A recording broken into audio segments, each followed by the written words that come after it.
Okay, so we're moving on to the heat exchanger pipe itself, which is just going to be a bit of 15mm. What we're going to do is we're just going to take a 15mm end cap, we're going to put that on the end, and we're going to solder that on one end. Then we're going to put a bit of water in, and then we're going to go to the other end, and at the other end we'll also we'll solder on an air vent, obviously after we've made sure that we've put our exchanger on, and we'll put a bit of water in there. And there's lots of stuff on the internet as to what sort of fluid and stuff that you should put inside, but here effectively what we're going to do is just fill it up with a bit of water, maybe put 10% of water in. Then we're going to heat the end of the pipe until we get steam coming out, and then effectively once we've got steam coming out of the pipe, we're going to seal it on, cap it off, and then effectively when it all cools down again, effectively there's lower pressure inside this pipe. There's lots of videos and stuff on YouTube and other things that you can have a look at, and effectively that turns this whole 1.5 meter pipe into a heat pipe, which basically means that the whole pipe conducts heat far more effectively than if it was just an empty copper tube. So I'll get this prepared, and I'll come back and show you putting it back together. Okay, so let's get ready for doing a bit of soldering. We take our steel wool, we make sure that we get a really nice fresh cleaned end pipe, and then we're going to grab a bit of flux, a bit of solder, and get that going. So because we're not really dealing with drinking water here, I'm not really hugely bothered about the type of solder and the type of flux.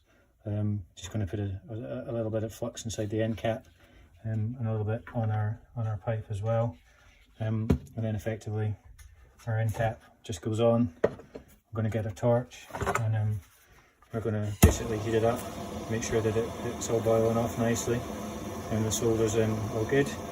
Once we've got our solder boiling, we'll put our once we've got our flux going, and you can start to see in there in terms of got a bit of coloration and stuff going there, which is good. And we're going to grab our solder,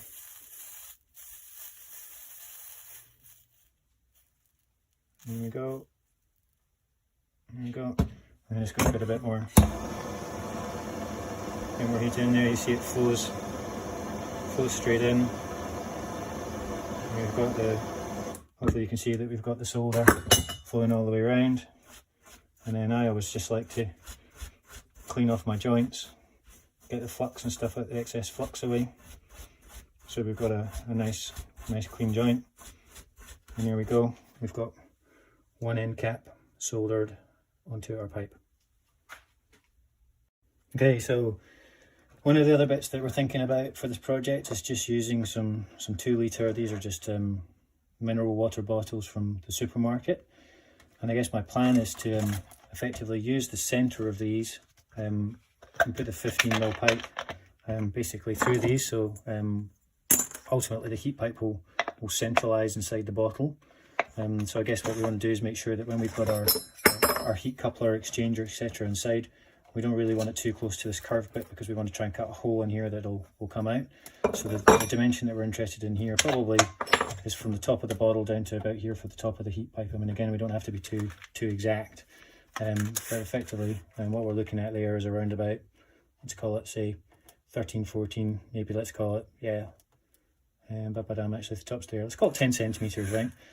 So what that basically means is that when we take our 15mm pipe, we need to make sure that from the top where we're going to put the air vent on, we need to make sure that we've got our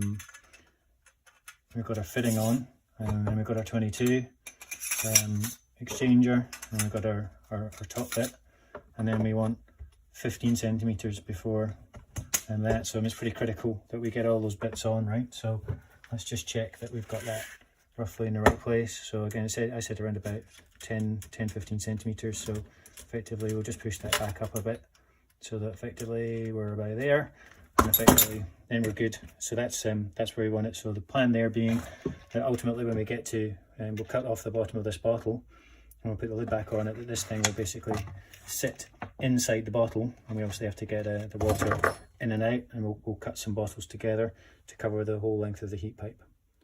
I'll just get on with preparing this and soldering it up. Okay, so we've measured up a line at 10 centimeters, and obviously this is where I'm going to be soldering. So I'm just giving it a good scrub with some steel wool, and then I'm going to grab a bit of flux. Da-da-da-da. I'm just going to put a bit of flux on the pipe in this area, and then we're going to move that back up into position. In this moment, it doesn't really matter the orientation, obviously, because it's circular, and we can set that in a minute. And we're going to grab a torch and then heat it up. Another thing we're just going to do is if I have connected in, I'm going to make sure I'm on the right line. I have connected in the other bits here just to keep it all sort of centralized, because obviously once we set this up, we don't want to moving too much. So let's just get this going.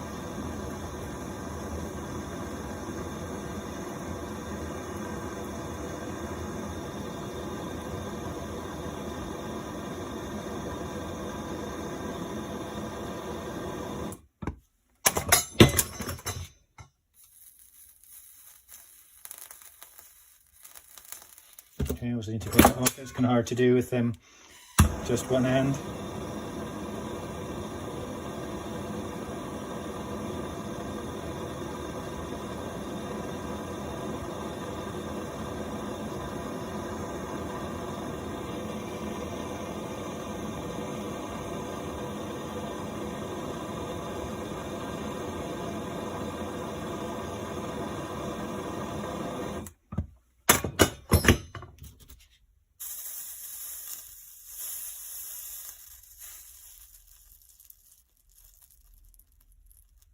Okay, it's getting better.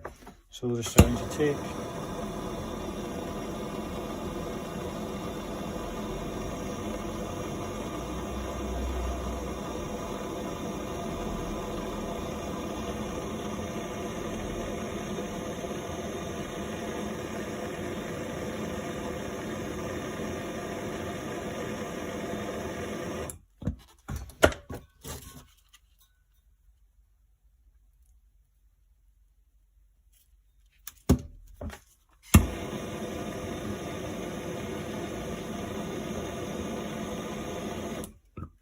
Okay, not the best soldering joint, but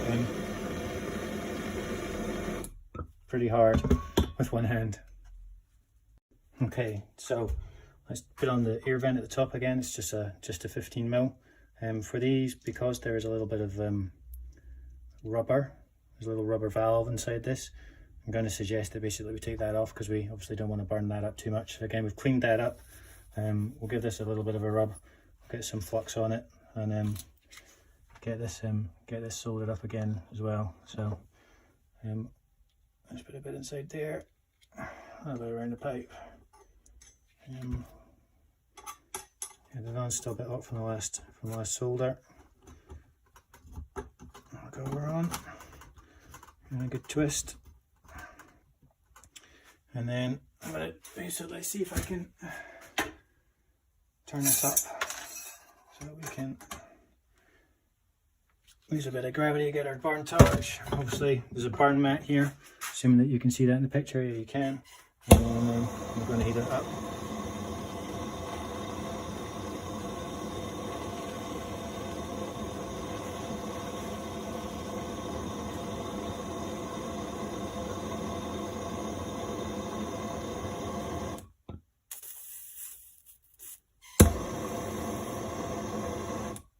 That's much better. It's flowed straight in this time around. Last solder was a bit of a botch. So we'll just pick it up. I'll get it a second to cool. Get our steel wool. Give it a good clean. And then let's use a bit of kitchen towel to get the excess flux off so that we don't have any leftovers from that. And there we go. We've got a nice good solder on that. And yeah, it's still pretty hot, so we'll let that cool down in a minute, and obviously we can add our valve on, but we'll crack on with soldering up this bit of 22 on for the coupler. And obviously we have the other end at this end. Now that obviously we have this rotated and soldered on, if we're thinking about having that inside our bottle, if we've got an in and an out, I guess we want to have them sort of opposing, so we're going to kind of go for something like that.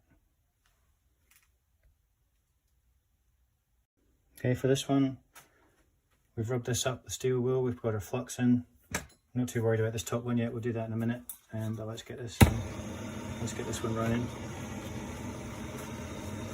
Get it soldered in.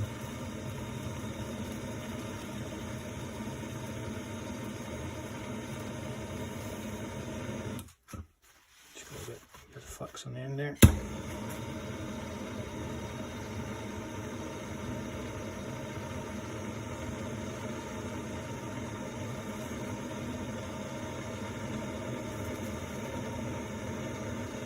You saw that running nicely in.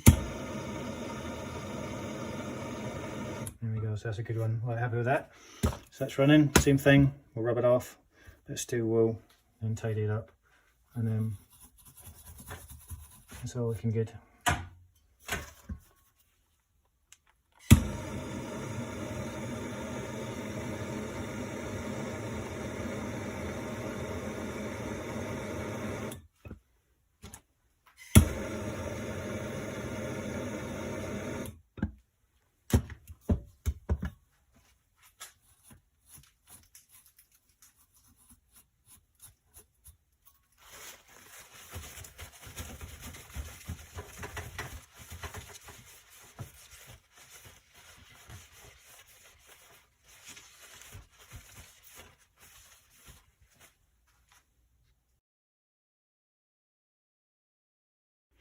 Okay, so just to give you an idea of what we're heading towards, I've just taken the bottle, cut the top of it off, just giving it a quick wash. And effectively what we're aiming at is to have the heat pipe inside this lined up with bottles, top to bottom, and then obviously we'll do exactly the opposite at the other end. Obviously what we need to do is make a hole in the bottle to take it out, and then obviously feed the water in as well, and that's it. But first up we need to get the heat pipe operating, so we'll come back to that.